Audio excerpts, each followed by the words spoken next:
দিনাজপুরের জেলা বিএনপির যুগ্ম সাধারণ সম্পাদক সাবেক উপজেলা চেয়ারম্যান বিএনপির মনোনয়ন প্রত্যাশিত আনম বজলুর রশিদ কালু বলেছেন, ফ্যাসিস্ট হাসিনা গত 17 বছর এই বাংলাদেশকে একটি কারাগারে পরিণত করেছিল। বিরোধী রাজনৈতিক দলকে দমন করার জন্য বিএনপি সহ অন্যান্য দলের নেতাকর্মীদের গায়েবী মামলা দিয়ে কারাগারে প্রেরণ করার মাধ্যমে নির্যাতন নিপীড়ন চালিয়েছে। যুব সমাজকে ধ্বংস করার জন্য সুকৌশলে গ্রামে গঞ্জে মাদক ছড়িয়ে দিয়েছে। আওয়ামী লীগের নেতা কর্মীরা যখন যা খুশি তাই করেছে, হাসিনা সব সময় দেশ এবং দেশের মানুষকে নিয়ে ষড়যন্ত্র করেছে। মানুষের বাক স্বাধীনতা কেড়ে নেওয়ার পাশাপাশি দিনের ভোট রাতে করে মানুষের মৌলিক অধিকার হরণ করেছে।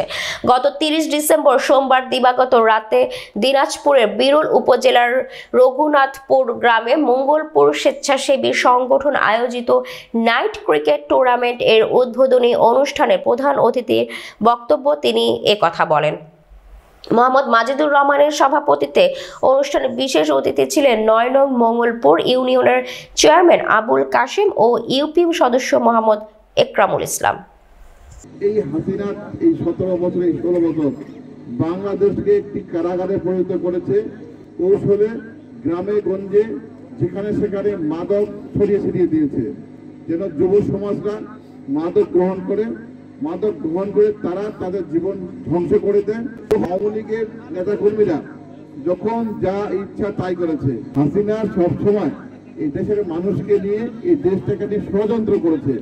তার ষড়যন্ত্র করতে করতে প্রতিটি নির্বাচন আসে আর ষড়যন্ত্র করে বিনা ভোটে নির্বাচিত হয়, দিনের ভোট রাতে করে জনগণের যে ভোট অধিকার তারা হরণ করেছে। মানুষকে কথা বলতে দেয় না, বা স্বাধীনতা নাই। সেই স্বাধীনতার বিরুদ্ধে রাজপথে দাঁড়াবে, কোন আন্দোলন তৈরি করবে, তার জন্য সেই কারণে সুকৌশলে আমাদের মধ্যে, আপনার মধ্যে, আমার মধ্যে, আমাদের তরুণ যুব সমাজকে মাদকের একটা সবলে ফেলে দিয়েছে। আনম বজলুর রশিদ কালু নেতা, আমাদের তিনি চেয়ারম্যান ছিলেন, আমরা তার কর্মী ছিলাম। তিনি বাংলাদেশ জাতীয়তাবাদী দলের দিনাজপুর জেলা শাখার যুগ্ম সাধারণ সম্পাদক। বলতে চাই